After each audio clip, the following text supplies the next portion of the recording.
저와 우리 여러분들이 서로 교독하시고 구절은 함께 합독하시겠습니다. 그런데 뱀은 여호와 하나님이 지으신 들짐승들 중에서 가장 강교하니라. 뱀이 여자에게 물어 이르되 하나님이 참으로 너희에게 동산 모든 나무의 열매를 먹지 말라 하시더냐.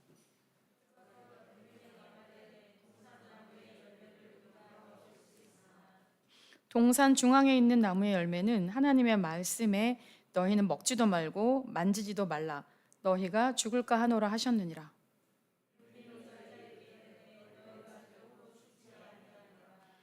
너희가 그것을 먹는 날에는 너희 눈이 밝아져 하나님과 같이 되어 선악을 알 줄 하나님이 아심이니라.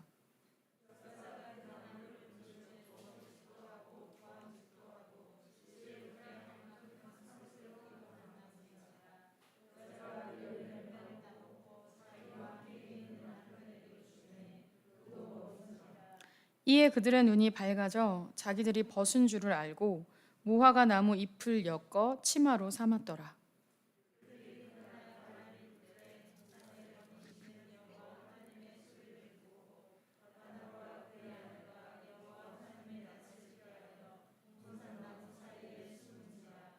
함께 읽겠습니다. 여호와 하나님이 아담을 부르시며 그에게 이르시되 내가 어디 있느냐. 아멘. 네. 오늘 말씀 설교 함께 은혜 받고 싶은 이 제목은 질문의 명함입니다. 질문의 명함. 부제를 말한다면 파괴하는 질문과 살리는 질문이라고 제가 이제 부제를 지어봤는데 쓰지는 않았습니다. 우리 옆에 보시면 누구 새로운 얼굴 보이지 않으세요? 안 보이시나요? 목사님 어디 계신지 안 보이시지 않으세요? 이성호 목사님, 그쵸? 궁금하실 것 같은데 오늘 예배 안 오셨나 하실 분도 있을까봐 방송실에 계세요. 네, 방송실에 계시고 우리 또 이성호 목사님 부모님이 저기 오셨어요. 장로님과 권사님이 오셨습니다. 저는 오늘 처음 뵈가지고 우리 그래도 환영의 박수 한번.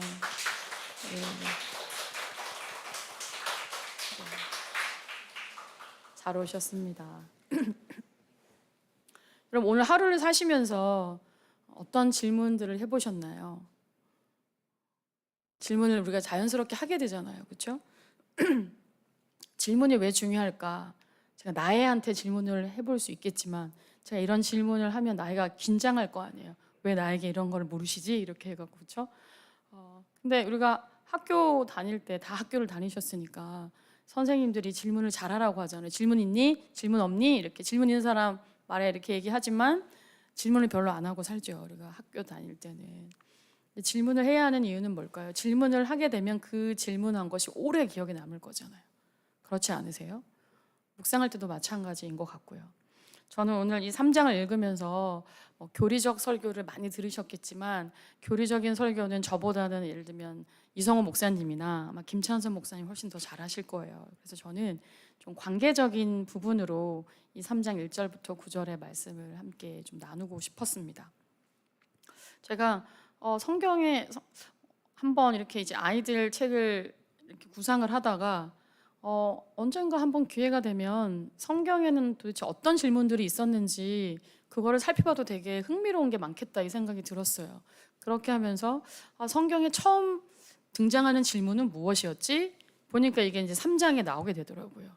이 질문에 대한 부분들을 그래서 한번 찾아보고 저도 한번 다시 새롭게 좀 볼 수 있는 시간이었는데요.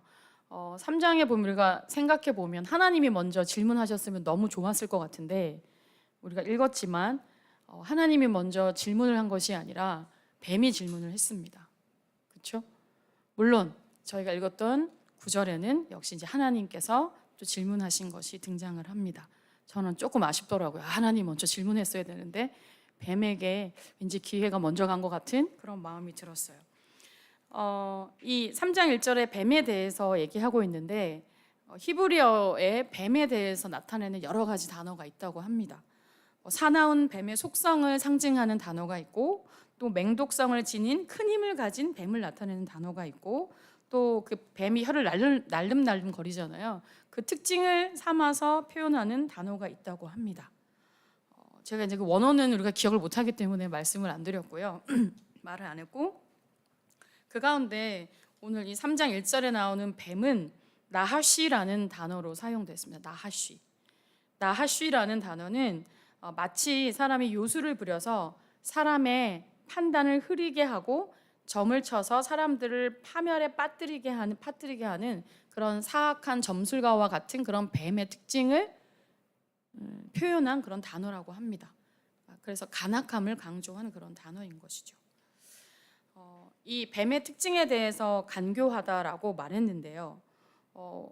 저희가 좀 생각해 보면 동물의 이름을, 물론 하나님께서 동물의 이름을 지으셨겠지만 아담을 지으시고 아담에게 동물이 지나가게 하면서 아담을 이름 짓게 하셨잖아요. 그렇죠? 그러니까 여기서 1절 보면 간교하다라고 했다라는 것은 뱀의 특징이 어떤지를 잘 알았다라는 것 같아요. 누가요? 아담이 잘 알았겠죠. 이것은 저의 이제 상상력입니다. 성경이 이렇게 말했다는 것은 아니고요. 그런데 이제 이 간교라는 말이 굉장히 부정적인 언어잖아요. 근데 원어로 들어가 보면 그 부정적인 것만으로 간교하다라는 말에 포함되지는 않고 거기에 슬기롭다라는 뜻도 있다고 합니다. 슬기롭다. 하나님이 이제 이 뱀에게 영리한 두뇌를 주신 거예요. 그런데 그것을 좋은 목적으로 사용하느냐 혹은 나쁜 목적으로 사용하느냐에 따라서 슬기가 될 수 있고 관계가 될 수도 있다라는 거예요. 하나님 우리 자녀들 중에 아주 영특한 머리를 준 자녀가 있을 수 있겠죠. 그렇죠? 하나님이 슬기를 주셨단 말입니다. 그런데 그 슬기가 어떤 목적으로 쓰이냐에 따라서 이렇게 다른 결과가 나올 수 있어요. 자범들이 있고 대형 사고를 치는 아주 중범죄를 저지르는 사람이 있는데 보면 자범은 머리가 좋지 않은 사람들이 보통 그 자범이 되는 거고요. 정말 이 두뇌가 뛰어난 사람들은 중범죄를 짓게 돼요. 그렇지 않으세요? 그러니까 이제 뱀이 여기서 선택을 할 수 있었을 거예요. 나의 이 슬기를 선한 목적으로 쓸까? 아니면 간교한 목적으로 쓸까? 그런데 여기 본문에서처럼 간교한 목적으로 사용했습니다. 뱀이 간교했기 때문에 아담과 하와에게 둘 중에 누구에게 질문하는 게 이 간교함에 누구를 판단력을 흐리게 할까? 하와였던 것 같아요. 하와였던 것 같아요. 제가 오늘 질문이라고 말을 했는데요. 근데 질문이 이제 이 1절 읽었지만 여기서 보면 여러분들 어떤 말이 가장 눈에 띄세요? 3장 1절에서 어떤 단어나 어떠한 동사가 가장 눈에 들어오세요? 저는 참으로 이 말이 눈에 들어오는 것 같아요. 참으로. 그리고 먹지 말라. 이 두 말이 들어오는 것 같습니다. 평상시에 아마 이런 질문을 들었어도 어떤 사람은 스킵할 수 있어요. 그런데 우리의 이 본능적인 것은 긍정적인 질문에 반응하기보다는 그것도 반응을 하겠지만 부정적인 어떤 질문들이 크게 다가오는 것 같습니다. 저는 그런 것 같아요. 여러분 어떠세요? 그래서 뱀이 여자에게 물었죠. 하나님이 정말로 너희에게 동산에 있는 모든 나무의 열매를 먹지 말라고 하셨니? 질문 자체가 문제가 있다고 생각은 하지 않아요. 그런데 이 장을 보게 되면 만약에 이 같은 질문을 아담이 들었다면 어땠을까라고 제가 한번 묵상을 해봤어요. 아담이 들었다면 어땠을까? 여러분 어떤 사람에게 똑같은 질문을 동시에 던졌을 때 어떤 사람 말도 안 되는 얘기를 하네 하고 스킵하는 사람이 있어요. 근데 어떤 사람은 그것에 조목 그래? 하고 그것을 그 질문에 대해서 자기가 계속 답을 찾고 이랬었나? 저랬었나? 라고 가는 사람이 있단 말이죠.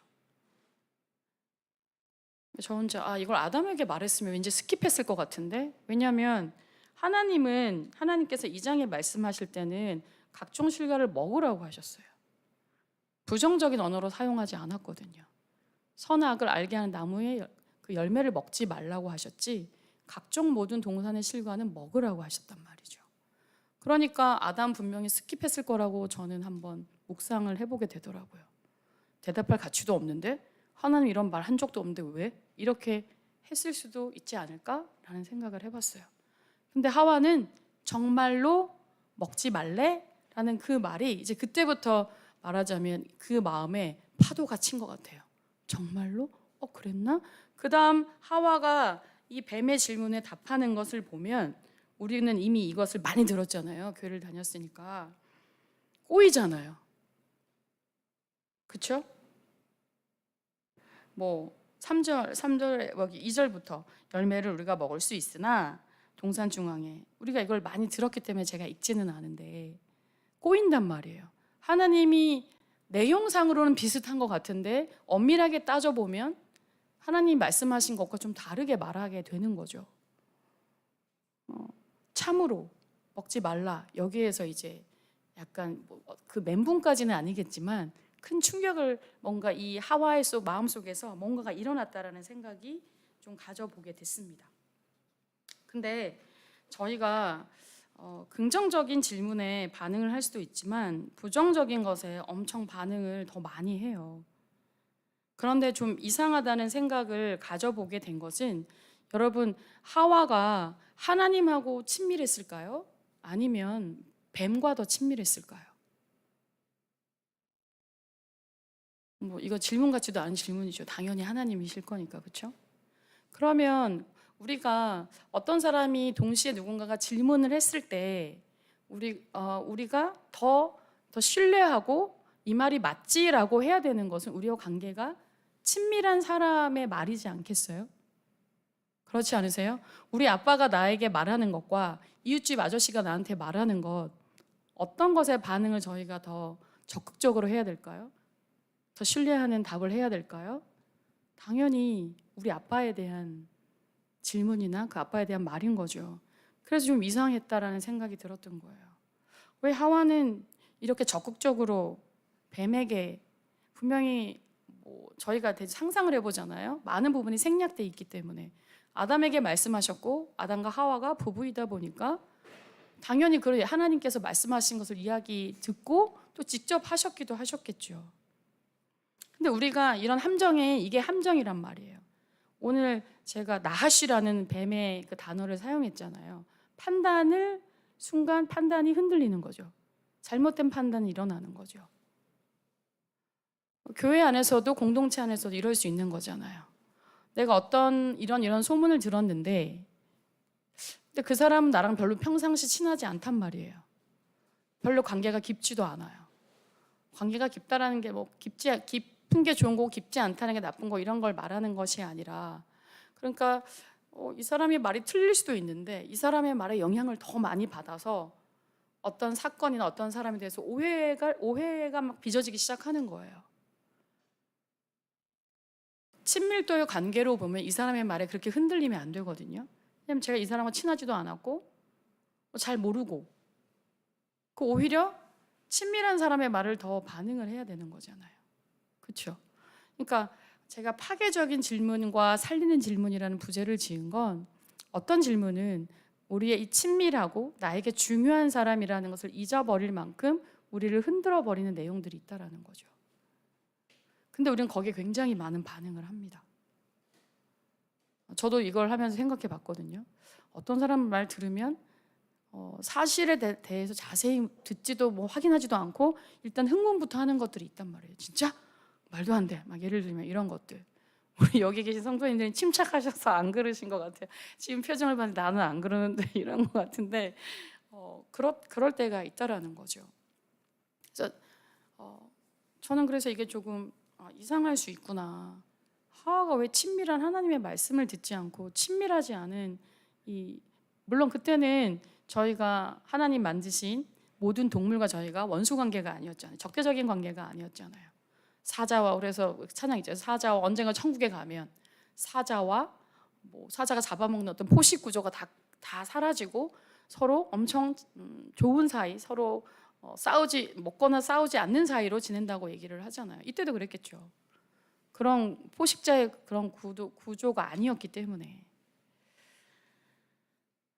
그래서 이 사탄의 뱀을 통한 사탄의 이 질문에 사실은 이 오펜스에 잘 디펜스하지를 못했다라는 거죠. 그래서 우리가 이런 것들이 공동체 안에서 내가 하와가 될 수 있어요. 하와가 될 수 있다는 말은 뭐냐면 내가 그런 질문에 굉장히 잘 반응을 해서 공동체 안에 좋지 않은 영향을 줄 수도 있는 사람이 될 수 있다라는 거예요. 어떻게 이것을 자신할 수 있겠어요? 사단은 가장 약한 사람, 그것이 연소한 사람일 수도 있고요. 그죠? 아니면 건강상에 문제가 있는 사람일 수도 있고, 아니면 정말 믿음이 약한 사람일 수도 있다라는 거예요. 믿음이 약한 사람을 공격해서 그 가정을 흔들어 버릴 수 있다라는 거죠. 여러분, 누구와 친밀하세요? 그러니까 생각보다 친밀하지 않은 사람의 말을 꽤 많이 듣고 삽니다. 그리고 그 말에 영향을 많이 듣게 돼요. 그럴 때 한번 생각해 보세요. 내가 하나님과 친밀하다면 내가 이 사람의 말에 이렇게 반응해야 하는 걸까? 그렇다면 내가 그 사람과 사실은 친밀했을 수도 있어요. 감정적으로든 뭐 어떤 다른 구조로든. 그걸 좀 생각해 볼 수 있었으면 좋겠습니다. 두 번째, 이제 하나님께서는 우리에게 어떤 질문을 하실까? 인격적인 질문을 하십니다. 9절에 아담아 내가 어디 있느냐. 이름은 인격의 한 부분을 담고 있는 것이 이름입니다. 이름을 지어주신 분이 하나님이시기 때문이시죠. 하나님은 인격이시니까요. 내가 너의 이름을 지어서 그 이름에 너의 정체성을 심었다라는 거예요. 아담, 사람이란 뜻이잖아요. 사람 하면 덤덤할 수도 있겠지만 하나님이 사람을 빚으실 때 우리의 모양을 따라 우리의 형상대로 그 하나님의 모든 것을 녹여놨잖아요. 거기에 그냥 하나님인 거죠. 그런 아담에게 네가 어디 있니? 라고 질문을 하십니다. 성경은 아담아 내가 어디 있느냐라고 하지만 여러분들은 이것을 어떻게 다른 질문으로 한번 바꿔볼 수 있을까요? 그냥 아담아 어디 있니로 하면 안 될까요? 라고 하지만 이것을 내 표현으로 쓴다면 나는 어떻게 질문할 수 있을까? 어떻게 하나님을 나를 향해서 질문했을까? 한번 생각해 보세요.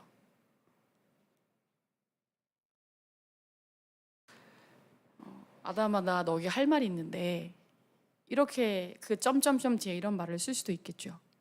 근데 여러분들이 한번 나 자신을 떠올려 보면서 하나님이 같은 질문을 할 수도 있지만 나에게 어떤 질문을 할 수 있을까 한번 생각해 보았으면 좋겠습니다. 그런데 여기서 아담이 숨었어요. 피했잖아요. 근데 제가 이번엔 관계에 대한 것들을 많이 이제 묵상을 해보면서 여러분 아이와 아빠가 굉장히 친밀한 관계면 아빠가 부르면 어쩌죠? 달려갈 거 아니에요. 막 달려가서 아빠 하고 막 껴안을 거 아니에요. 그렇죠? 하랑이가 어렸을 때 우리 이 집사님에게 그랬을 거 아니에요. 아빠 그러면서. 그렇죠? 그게 친하다는 거잖아요. 부르면 달려오고. 그런데 지금 이 장면은 불렀는데도 나오지 않아요. 불렀는데 숨어 있는 거죠. 하나님께서 아담을 부르시고 혹은 부르실 뿐 아니라 불러내셔야 하는 이유가 무엇이었을까요? 하나님께서는 우리가 아는 것처럼 아담의 문제를 이미 다 알고 계시잖아요. 그렇죠? 근데 아담은 지금 두렵단 말이에요. 자기가 이제 자기 발이 저린 거죠. 자기가 잘못을 했으니까. 근데 아담이 여기에서 어쩌면 잊어버린 게 있다라는 생각을 합니다. 아담이 뭘 잊었을까요? 아담이 나를 혼내는 하나님만 생각했을 것 같아요. 그렇지 않아요? 우리가 여러분 자라면서 부모님 앞에 실수하거나 잘못한 거 있잖아요. 그때 아빠 엄마 얼굴 보는 게 쉽지 않잖아요. 그 아이 마음속에 어떤 게 있겠어요? 불안하고 혹은 혼나겠다 이 생각할 거 아니에요. 그럼 뭐라고 말하지? 어떻게 핑계를 대지? 솔직하게 말할까? 용서해달라고 말할까? 아니면 막 알리바이를 만들까? 이런 생각들을 아이 때 다 한단 말이에요. 그치 윤서야? 근데 아담이 뭘 잊었을까요? 여러분 아담이 뭘 잊었을까요? 하나님 분명 혼내실 부분이 있죠. 왜냐하면 하나님께서 이 이후에 우리가 읽는 본문에 보면 그 죄가 무엇이는지 알고 그 죄에 대한 벌에 대해서도 하나님이 말씀하시니까요. 근데 그것만 있을까요? 뭐 어떤 설교를 들어보면 하나님 마음이 얼마나 아프냐 뭐 이런 부분도 당연히 있겠죠. 그런데 아담이 잊은 건 무엇이냐면 하나님의 능력을 잊었습니다. 불러내신 그분이 용서해 줄 능력도 있다라는 것을 잊어버렸어요. 그렇지 않을까요? 하나님이 두 축이 있잖아요. 사랑의 하나님도 있고 공의의 하나님도 있고. 근데 숨어서 나오지 못하는 그 아담에게 하나님은 공의의 하나님으로만 크게 다가왔던 거예요. 공의의 하나님으로 있다 보니까 하나님이 나의 죄에 대해서 분명히 혼내실 거야. 두려웠던 거죠. 하지만 하나님이 이 나의 잘못에 대해서 해결해 줄 능력이 있다라는 그 능력은 잊어버렸던 것 같습니다. 여러분, 하나님은 인격적이세요. 그렇죠? 근데 우리는 인격적일까요? 하나님이 아담에게 질문하시는 것은 인격 그 자체이실 것이었을 겁니다. 근데 아담은 정말 그 인격적인 하나님에게 인격적으로 반응했을까요? 우리 안에 우리 여기 있는 성도들 안에 인격의 정도는 다를 거예요. 저분 되게 인격적이야 라고 말을 듣는 경우도 있고 저분은 좀 인격적이지 않은 것 같아. 인격적인 게 뭐지요? 하면 젠틀한 거, 잘 참아주는 거, 뭔가 우리 머릿속에 인격적이라는 뭔가 이렇게 이미지와 어떤 나름대로의 정의가 있을 거라고 생각을 합니다. 그런데 인격은 때로는 되게 고통스러운 것일 수 있어요. 제가 이제 11월, 12월 여러분 월드컵 보셨어요? 월드컵 보셨죠? 남자분들 많이 보셨을 거예요. 여자들은 관심 없었을 건데 저도 막 밤새 응원하고 막 이랬었는데요. 저는 그 월드컵 보면서 뭐 선수들 열심히 했죠. 우리가 또 열심히 한 만큼 또 좋은 그래도 괜찮은 성적이 나왔고 그러면서 그 벤투 감독을 저는 그때 처음 봤어요. 뭐 별로 그동안 관심이 없어가지고 감독에 대해서 몰랐는데 이런 분이 있었구나. 이분 어떤 분인가? 약간 이제 제가 조금 더 이제 영상을 조금 더 이게 왜 같이 소개를 해주잖아요 유튜버가. 그래서 좀 보게 됐는데 이분을 이제 우리 감독으로 선택하고 나서 그 벤투 감독이 내가 이런 과정으로 내가 이제 한국 국가대표 감독을 맡게 되었다. 뭐 이런 기자회견을 했던 장면이었던 것 같아요. 근데 그분이 했던 말 중에 좀 인상적인 말이 좀 있었어요. 제가 듣기에. 어떤 거였냐면 모든 사람들 나를 데려고 하는 뭐 팀이나 국가나 오직 관심이 하나다. 좋은 결과를 내는 것. 그런데 나는 좋은 결과를 내는 것만이 감독이 해야 될 일이 아니라고 생각한다. 무슨 말이냐면 과정도 중요하다. 과정을 통해서 이 사람이 성장하고 한 국가의 어떤 축구 실력이 성장하는 것도 굉장히 중요한 부분인데 사람들은 이 과정에서 성장하고 이런 걸 보는 게 아니라 우리가 예를 들면 16강에 들어갔냐, 몇 승 몇 패냐 이것만 보게 된다. 근데 나는 이것을 굉장히 대단히 중요하게 여기는데 그때 이제 여기 홍콩에 계셨던 그 김판권 집사님이라고 계셨거든요. 그 집사님이 한국 축구협회 기술위원회일 때 그분을 감독으로 모셨다고 제가 들었었어요. 그런데 그걸 이제 그 김판권 기술위원장하고 이야기를 나눴죠. 난 이것을 되게 중요한데 당신이 이걸 나의 이런 모든 것들을 다 이해하고 용납하고 받아들여 줄 수 있겠냐라고 했는데 감독이 그때 기술위원장이 나도 그것을 적극적으로 공감한다. 오케이 이렇게 했다라는 거예요. 여러분 창세기 이 3장에 읽었던 이 부분을 결과적으로만 우리가 해석을 하게 되면 하나님 말씀에 불순종해서 아담은 이런 벌을 받게 됐고 하와는 이런 벌을 받게 됐고 뱀은 이런 벌을 받게 됐습니다로 그냥 깔끔하게 결론이 끝나겠죠. 근데 하나님께서 아담아 내가 어디 있느냐 질문하고 불러내신 후에 이제 아담 입장에서나 하와 입장에서는 꽤 힘든 과정이 있었어요. 왜냐하면 그 과정을 설명해야 되는 시간이 있었잖아요. 너 왜 숨었니? 저희가 지금 옷 벌거보고 있어서 부끄러워서 숨었습니다. 이런 말이 그 다음에 이어지잖아요. 그리고 자기들이 나뭇잎으로 이제 옷을 만들었죠. 네가 벗은 거 어떻게 알게 됐어? 라고 해서 하나님이 과정을 다시 한번 말하게 해요. 우리는 결과만 딱 집어서 말하면 될 것 같은데 하나님이 과정을 다시 한번 상기시켜 주십니다. 인격적이라는 게 결과만 두고 말하지 않으신다라는 거예요. 때로는 우리가 하나님 앞에 정직함을 토해내는 것이 내가 뭘 놓쳤고, 내가 하나님을 어떤 분으로 여겼고, 내가 하나님의 친밀함에 대해서 어떻게 생각했지? 그것을 말하는 나에게도 하나님이 생각해 보라고 얘기하시는 거죠. 그럼 우리가 과정을 생략한 하나님께 기도할 수 있어요. 우리 대부분이 결과 중심의 기도를 합니다. 그렇지 않으세요? 하나님 시험 붙게 해주세요. 예를 들면 이런 거. 그거 결과에 대한 기도잖아요. 그래서 인격은 때로는 고통스럽고요. 인격은 과정을 다 포함하는 거예요. 그래서 무슨 말이냐면 하나님 제가 꼭 붙게 해주세요. 이거는 결과잖아요. 그럼 과정에 대해서 넌 어떻게 나한테 기도하고 너 갈 거니? 라고 질문하면 우리가 갑자기 멘붕이 올 수 있어요. 왜요? 우리는 결과에 대해서만 주로 하나님께 매달리고 기도했기 때문인 거죠. 하나님 제가 이걸 왜 붙어야 하냐면요. 하나님께 이유를 말할 수도 있고, 하나님 제가 이거 붙도록 제가 이런 수고와 또 저의 이런 마음의 자세와 제가 이렇게 한번 살아보도록 할게요.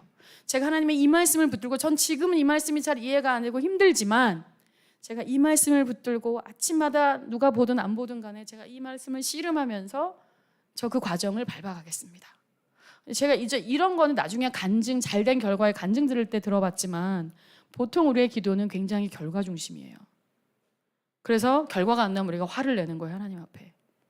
이 모든 것이 굉장히 인격적이지 않은 모습이라는 것을 저희가 한번 생각해 봐야 된다고 저는 좀 이 부분을 통해서 제 안에 좀 정리가 되는 부분이 있었어요.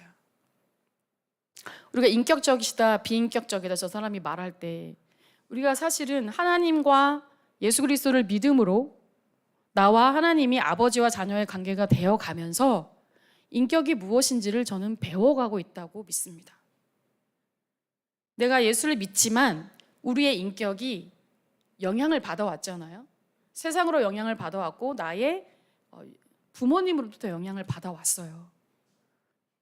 그래서 그것이 진짜 인격적일 수도 있고 인격적이 아닐 수도 있어요. 그래서 하나님과 우리가 아버지와 자녀의 관계로 이제 시작되면서 하나님이 우리 안에 비인격적인 것들을 만져가시고 인격적인 게 무엇인지를 하나님과 동행하면서 교회 안에서 말씀을 묵상하면서 순종을 훈련하면서 저희들에게 인격이란 이런 거야. 우리가 왜냐하면 인격이란 걸 떠올릴 때 제가 가장 우리 성도님들이든 이렇게 크리스찬이든 나눌 때 뭐였냐면 굉장히 그냥 젠틀한 거, 뭐 고통스러운 게 아니라 기다려주고 나이스하고 이런 거에 대해서만 우리가 큰 이미지가 있는 것 같다라는 생각이 들었거든요. 근데 인격이 고통스럽다라고 하는 거는 그렇게 많이 들어보지 않았어요.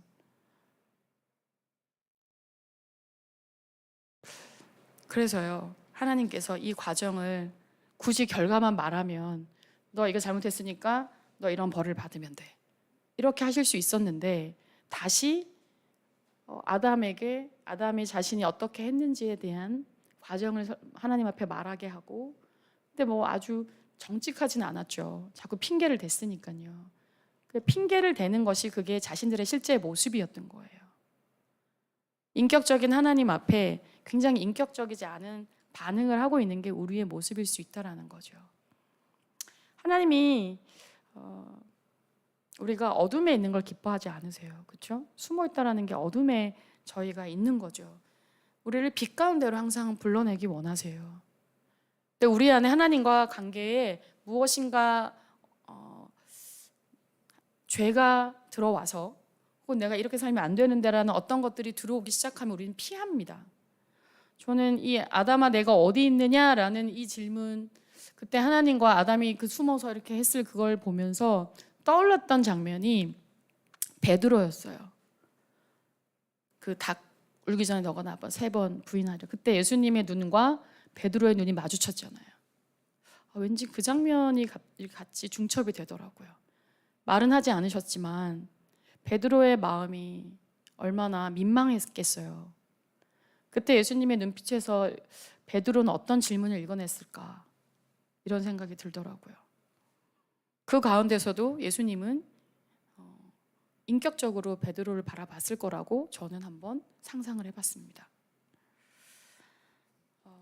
하나님이 능력이 있습니다. 우리가 죄를 지어서 피하고 있을 때, 두려울 때 우리 그럴 수 있잖아요. 여기 다 앉아 있지만 우리 일주일 삶을 돌아보면서 얼마나 하나님 앞에 크고 작은 뭐 큰 대형 범죄는 아니지만 나와 하나님 관계 안에서 그런 것들이 있죠. 그런데 하나님의 능력을 믿읍시다. 아멘.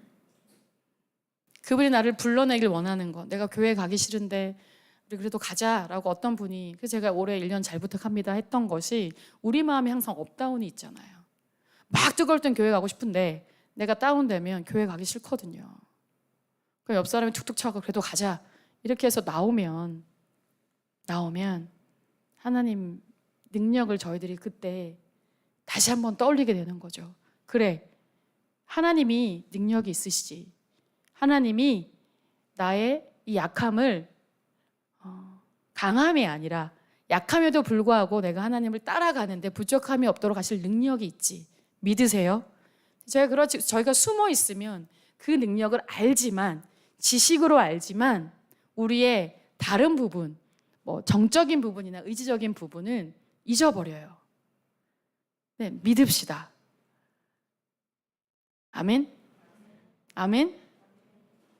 하나님의, 우리가 어떤 사람 공의만 너무 말하시는 거 아니에요? 하나님의 공의와 사랑은 함께 가는 것입니다. 아담을 불러내시는 이유는 그 과정에 대한 것을 다시 토해내면서 내가 친밀한 하나님을 어떻게 대했지? 나를 그동안 나와 그렇게 기뻤던 그 하나님에 대해서 내가 이 뱀의 질문에 내가 어떻게 이 인격적인 하나님을 대한 건가? 우리는 뭐 순종 불순종으로 구조를 만들 수도 있겠지만요. 여러분, 하나님이 그래서 여러분과 인격적 교제를 하고 싶어 하시는 거예요. 우리가 이렇게 비인격적으로 하나님을 대하는 게 아니라요, 결과만 딱 주세요 이런 게 아니라 하나님이 우리하고 과정을 함께 하고 싶어 하시는 거예요. 그리고 하나님의 능력을 보여주고 싶어 하십니다. 그래서 하나님과 친밀해져야 돼요. 결론은 하나님과 친밀해져야 합니다. 우리가 결국은 친밀한 사람의 말을 듣게 되게 되어 있어요. 내가 세상과 친밀하면요, 친밀한 세상의 말이 하나님보다 내 안의 공간에 더 많이 차지하게 되어 있어요. 그래서 거기에 반응을 하는 것입니다.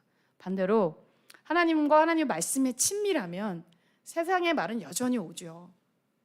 내가 친밀한 이분의 말에 내가 더 따라가게 되고 더 듣고 싶고 더 알고 싶고 더 순종하게 된다라는 것입니다. 그래서 올해 안에 저는 중간 과정이 지금 주중이 어떻게 됐는지는 모르겠지만 목사님이 성경 일독 카톡방을 만들겠다 이렇게 하셨잖아요. 들어가셨어요? 손 들라고 하면 좀 부끄러우니까. 네, 저는 올해 그래서 친밀해지셨으면 좋겠어요. 하나님과 친밀하셔서 하나님의 능력을 경험하는 우리 모든 성도님들, 그리고 제가 되기를 소망합니다. 기도하겠습니다.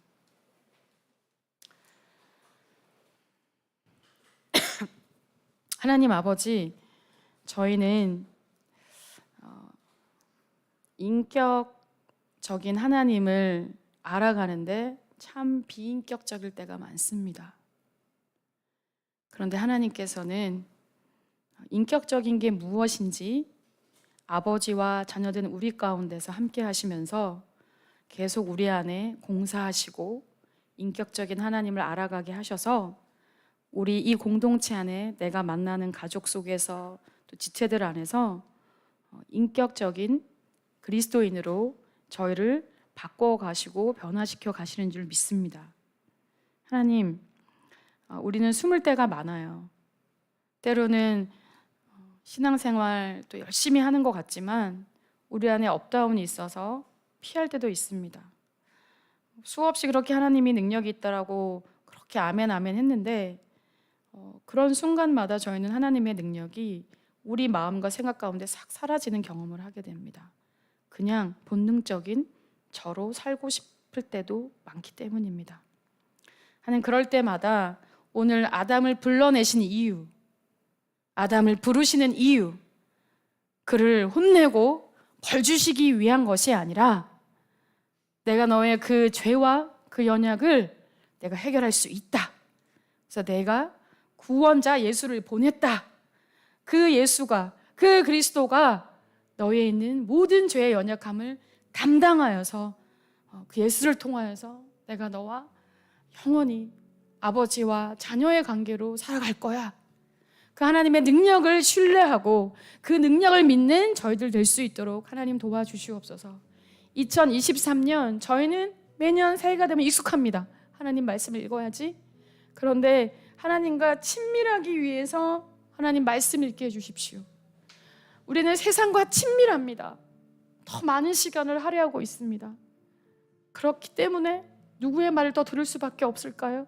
누구의 말에 더 영향을 가질 수밖에 없을까요? 하나님 답은 뻔합니다. 그러니까 뻔한 답을 찾는 것이 아니라 올 한 해 하나님과 하나님의 말씀을 가까이 함으로 정말 하나님의 친밀함이 무엇인지, 그 인격적인 교제가 무엇인지, 누가 불러도 나 지금 하나님과 교제하느라고 바빠, 나 하나님과 교제하느라고 지금 난 집중하느라고 다른 게 중요하지 않아, 그런 것을 경험할 수 있는 저와 우리 온사랑교회 성도님들 될 수 있도록 하나님 은혜를 베풀어 주시옵소서. 예수님의 이름으로 기도합니다. 아멘.